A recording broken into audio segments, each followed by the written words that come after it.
Thank you so much. And hi, Aravind. Thank you so much for making it remotely. When we know you had to fly to the East Coast, unfortunately, and we couldn't move the conference. We would, though, for you.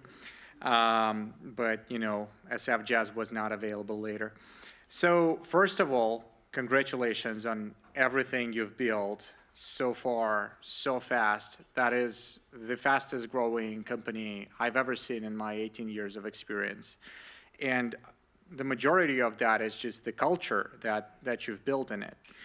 I remember in your TED Talk, you said you see yourself as the carrier of relentless questioning culture. How do you pass that mindset to the fast-growing organization?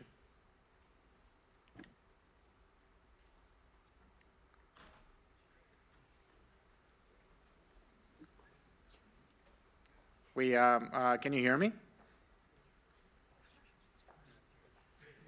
Okay. There might be some. Okay, there we go.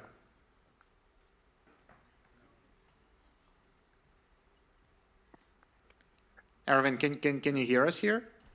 Yeah, I can hear you now. Okay, Sorry. good. There was some issue on my meets. Yeah, so the question was that in your TED Talk, I remember you said you are the carrier of relentless questioning culture.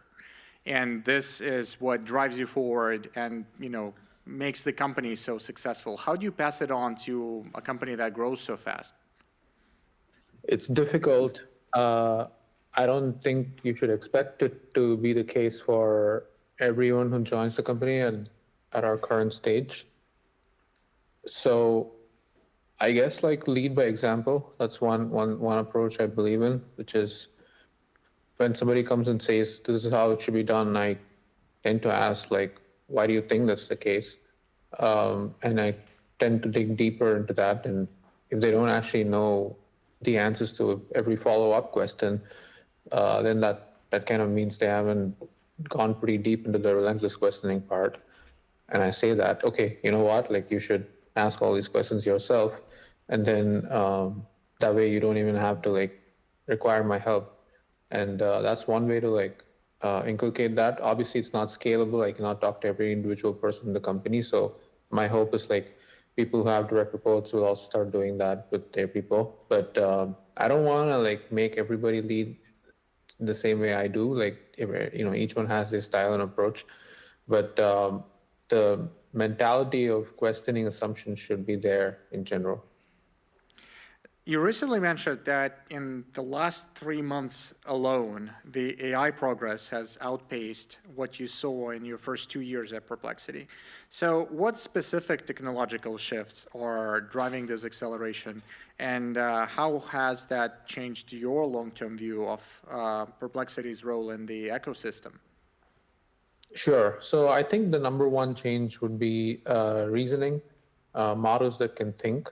And before coming back to you with an answer, earlier the approach would be summarization and a little bit of tool calls, but a bunch of different models orchestrated together to do, you go do the plan for the query, you go refine the query, you perform the multi-step reasoning, you would write some piece of code to do some computations on top of data you retrieved, and then you do the summarization, 4 or 5 different models stitched together.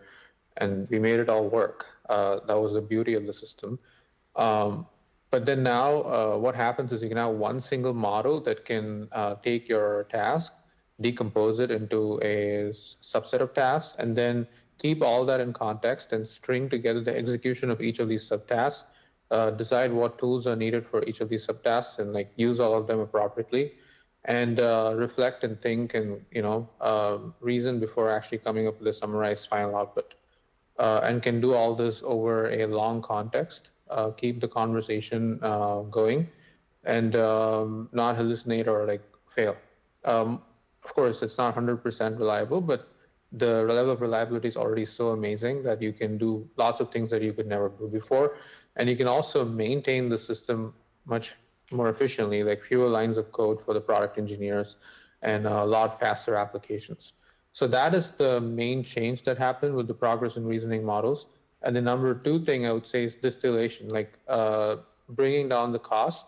Whatever was possible with GPT-4 a year ago is now possible with a very small model that you can host yourself, and availability of great custom chips for inference that let you like get really good throughput and latency, which makes the product feel a lot faster when you're using a bunch of these models together. So keeping up with these two trends has been difficult because like ever since the arrival of DeepSeek, and they were the first to do an open source reasoning model and do distillation and made all the frontier labs like cut down the pricing. You constantly had to think, okay, what is the value of your pro plan still? Like, and then keep building new experiences, and while also simultaneously thinking about things to build beyond your current pro plan, like stuff that would take many hours of work to do, and stuff that you could even potentially charge higher for. So you need to constantly be pushing the boundaries here while keeping your current product like reliable and like scalable, and improving in like the core metrics.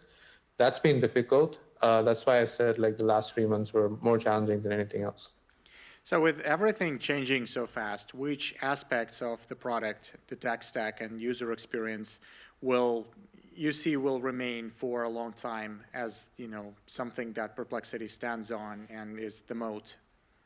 Yeah, so this is the Bezos question, right? Like, I think he said this in an interview where everybody wants to know what's going to change in the next 5 years. Nobody wants to ask the question, what will not change in the next 5 years? Because if you know the answer to the second question, you can at least formulate a strategy around it and become really good at it, and build a business around it.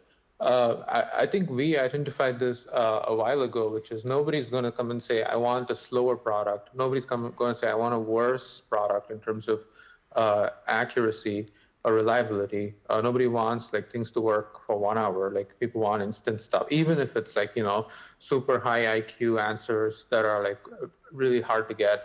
I don't think people are like okay with like being slow. Okay, they're okay to begin slow, but they want everything faster. And nobody wants expensive products. Like everybody wants to save money at the end. Even no matter how much money somebody has, like even the richest people, some of the richest people I've met, they wanted pro codes for using Perplexity Pro for free.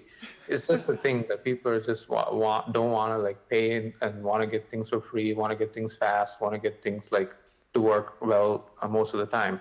So this just means like all the work you keep doing on making a product like hallucinate less, making your product stay stable, like not go down, making sure answers are streamed really fast, making the UX feel like amazing, and making the product more and more affordable so that most of these experiences are available in the free product. All that will keep paying dividends for you for many years. Thank you. You've built $100 million ARR business in under 2 years. A milestone very few have reached this quickly, and this means a lot of conventional wisdom doesn't apply. You're surrounded by very smart people, a lot of really good advisors and investors, and obviously employees. But how do you decide when to follow advice and when to take a contrarian path? When I have pretty deep conviction on something where I have my gut feeling that this is the right thing to do, I don't follow anyone's advice. I just listen to my gut. And if I'm wrong, I'm wrong, and I live with the consequences of it. When I'm not having my own intuition or gut about something, when I'm like clearly like, neutral, I do take into account what other people say and think, and then do my own reasoning on top of it, and then make a decision. So I have not always made the right decisions. I've made mistakes. But the most important thing is to make a decision. Like that's the most important thing. The worst leaders are those who are indecisive and they just don't do anything and let multiple projects keep happening in a company. Sometimes even parallel efforts doing the same thing without even realizing they're doing the same thing. I think those are the kind of things, at least I try to be good at, where if some project needs to be killed, we just decide to do it pretty quickly. And I think that I should be doing even better. I'm not saying I'm doing really well, but that's actually the most important thing right now, is to really decide what to focus on. There are so many projects already that we are working on. Like a lot of people on Twitter and all that consider us to be pretty distracted. But little do they know how many things we've said no to. And I wish we can get the courage to say no to more things, because that'll help us do even better on what we choose to do. Well, you seem to be innovating quite fast on a lot of things. And, a lot of people would argue that it's impossible to build better search experience than Google. And, well, apparently they were wrong. And a lot of people would say that, like, you cannot build a better Siri than Apple. And you just did that. Congrats on shipping the iOS assistant. It's really marvelous. How do you enable the company to ship so fast so many different things? I don't think we have a choice, and I try to tell people the honest truth that we don't have a choice. Like this space is so competitive. Everybody wants to win here, including Google. They're for whatever fun we make of them, they seem to be like pretty aggressive in the last 3-4 months, shipping AI search on like the AI moat or AI overview, or putting sources and search in Gemini, trying to get Gemini user base up. So they are like going for it finally. I don't know what changed there, but suddenly they do feel the market share probably is not increasing, and then other people are growing. And so I think there is no choice except to move fast. And I just say there's no other way of injecting urgency in people other than saying this is the only way. So by committing to work with us on this company and on these set of projects, you are committing to this style of work too. And you know what? The other thing I would say is there is no other way for anybody else either. It's not like you go work at Google on AI, you can move slow. They're also like feeling the urgency, right? So moving fast is even easier in a smaller startup than a big tech company, because there are fewer decision makers and stakeholders, and you have way more agency and ownership. So that also helps in like moving fast. We just don't have to deal with all this decision by committee. Thank you. Shifting gears, in the room today, alongside many founders, we also have investors that are just entering the space, some of them drawn by the fresh wave of opportunities similar to what we saw with the internet or the cloud. What advice would you give to first-time investors looking at where invest in AI? I generally think investing in products that you cannot use and feel a magical end user experience is always like a good proxy. Mainly because very few people manage to build some product that really feels magical. It takes a lot of good decisions to do that. And especially if someone has done that with very little funding so far, like very little money spent, and a very small lean team, and actually has a product, no wait list, no recorded demos, not a hype marketing video, but a real product you can log in and try some things and see for yourself how it works, and you feel something very different from other products that exist.